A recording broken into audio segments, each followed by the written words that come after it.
विश्वास को साधन माना है श्री आचार्य चरण ने, क्योंकि बिन विश्वास भगति नहीं, तेहि बिन द्रवहि न राम। राम कृपा बिन सपने हूँ, जीवन लह विश्राम। ओरछा स्टेट की एक घटना है।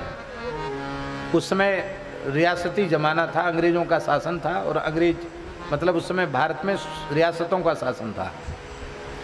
एक गांव में एक ब्राह्मणी माता थी,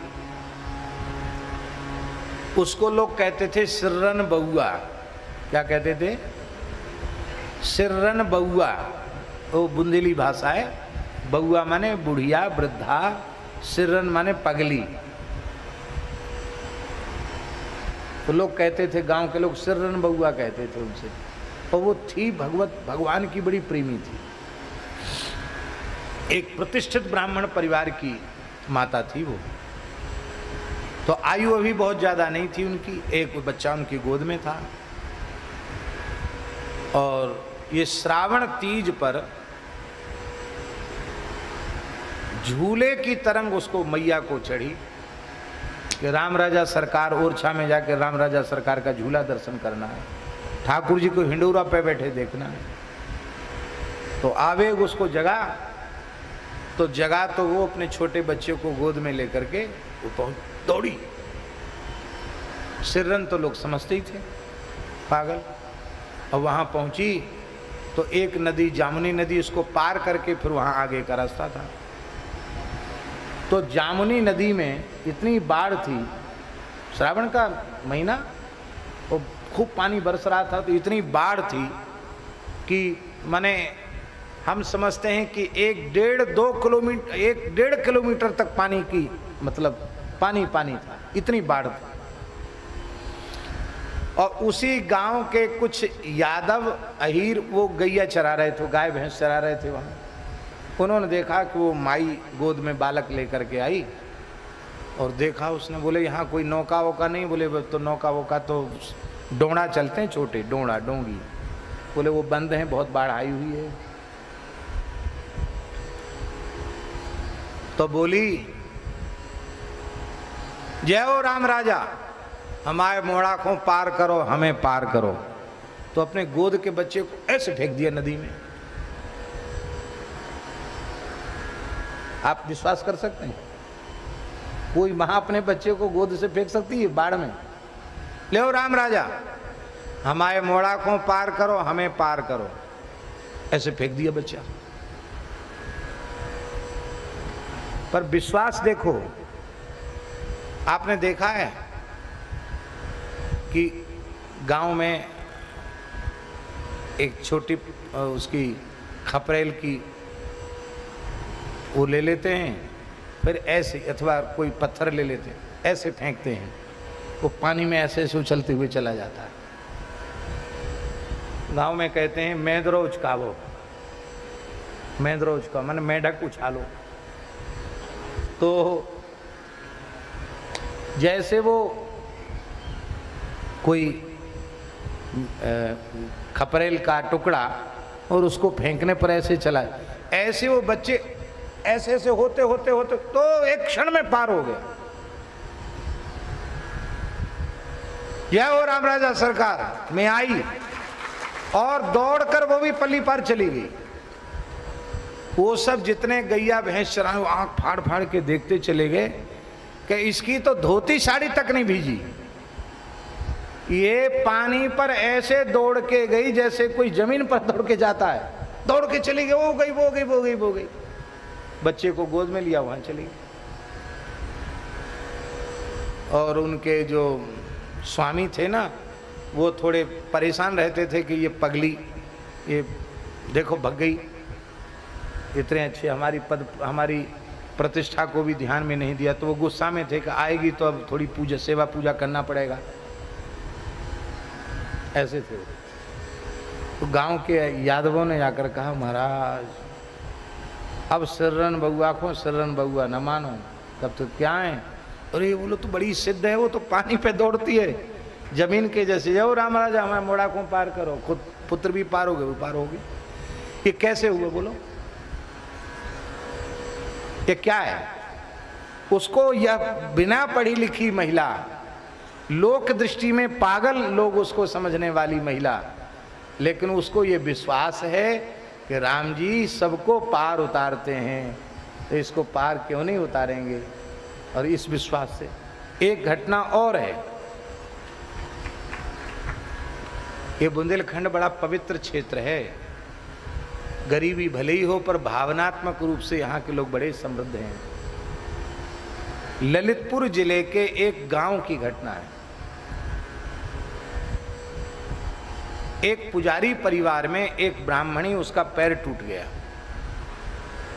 वो भ्रम हो गया और वो छत जो है उसमें दीवार थी नहीं, और जीना से न उतर के सीधे उसने सोचा कि जीना है, पैर आगे बढ़ाए तो नीचे पक्के फर्श पर गिरी, तो ये कूल्हा टूट गया। कूल्हा टूट गया तो झांसी ले गए, और झांसी में डॉक्टरों ने कहा कि उम्र बहुत हो गई है और शरीर कमज़ोर है, अब तो इनकी सेवा करो, ऑपरेशन के लायक नहीं। घर में आई तो लोग उनको काकी कहते थे, भगवान को गाली देने लगी, चतुर्भुज भगवान को, कि बचपन से हमने तुम्हारे मंदिर में झाड़ू लगाई, पार्षद अमनिया किए, अपरस में आपकी रसोई बनाई, उसका परिणाम यही हुआ कि हमको मरते समय तुमने हमारी टांग तोड़ दी, हमारा कूल्हा तोड़ डारो, ऐसे कहती है। उनके पुत्र कहते कि भाई देखो, अब जो हुआ सो हुआ, भगवान का नाम लो। भजन करती थी पहले खूब, अब भजन करती नहीं, खाली भगवान को गाली देते। मैं खूब गाली दूंगी, हमारे संग ऐसा क्यों किया भगवान ने? तो भगवान किसी के साथ नहीं, सब भगवान करते हैं, तुम कुछ नहीं जानते हो। एक अक्षर पढ़ी लिखी नहीं थी, सत्य घटना है महाजन जी।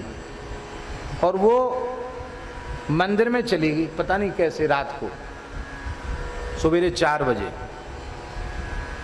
और वहां आज भी अपरस में सेवा होती है, और वो चाबी तो माता है पुजारी के, तो पता तो था ही कि चाबी कहाँ रखी है, तो मंदिर खोल के भीतर चली गई।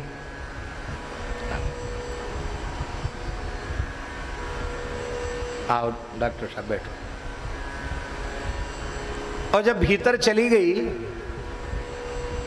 और इधर उनके पुत्र पुजारी जी स्नान करके, और जब वो गए तो उन्होंने देखा मंदिर खुला हुआ है, तो एकदम कहीं कोई चोर तो नहीं घुस गया, मंदिर कैसे खुला?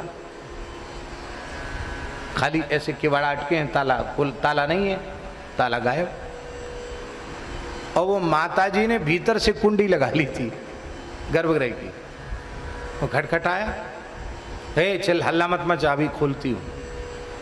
तो वो एकदम सीधी खड़ी होकर पैदल चलती हुई आई। अरे तुम्हारा कूल्हा टूट गया था, कैसे ठीक हुई? बोले कैसे ठीक हुई?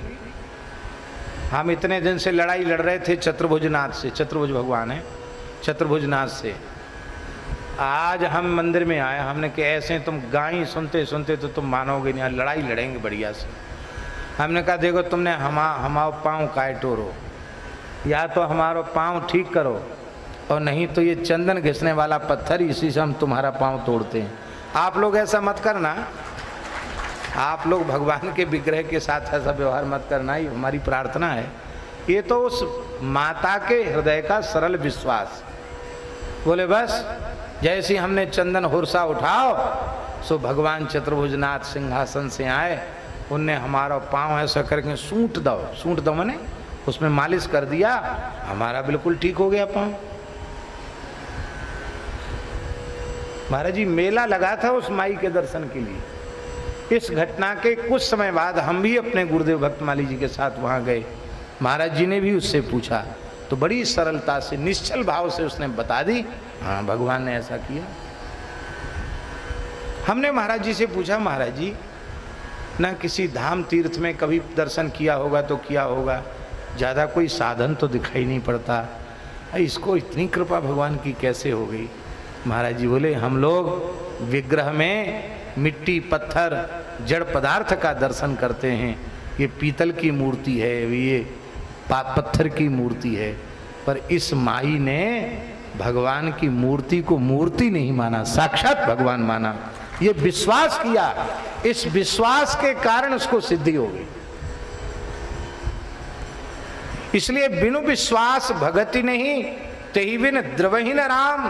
राम कृपा बिन सपने हूं जीवन लह विश्राम। अच्छा एक बात बताओ, आप विश्वास करते हैं कि गाय के रूप में परमात्मा है? चार पैर वाले प्राणियों में गाय साक्षात भगवान का स्वरूप है। हमारे धर्मशास्त्र कहते हैं, हम उसको मानते हैं। और यह जिनकी मान्यता है उनको पद पद पर चमत्कारों की अनुभूति होती कि नहीं होती? तमाम लोग मिलेंगे, वो कहेंगे महाराज गौ माता की कृपा से मेरी इच्छा पूरी हो गई, गौ माता की कृपा से ये हो गया। अरे और तो और, गौ माता की कृपा से राम जी का प्राकट्य हुआ, वंश चला, रघुवंश चला। यदि दिलीप जी गाय की सेवा न करते तो रघुवंश चलता नहीं, राम जी प्रकट नहीं होते। ये किसके लिए है? ये उनके लिए है जो विश्वास करते हैं कि गाय सर्वदेवमयी है, गाय सर्ववेदमयी है, गाय सर्वतीर्थमयी है। ये संपूर्ण प्रकृति और संपूर्ण पर्यावरण की पोषिका, पालिका, रक्षिका, जगन माता है। इस बात में जो विश्वास करते हैं उनको उसका अनुभव होता है, और जो इस बात में विश्वास नहीं करते उनको क्या अनुभव?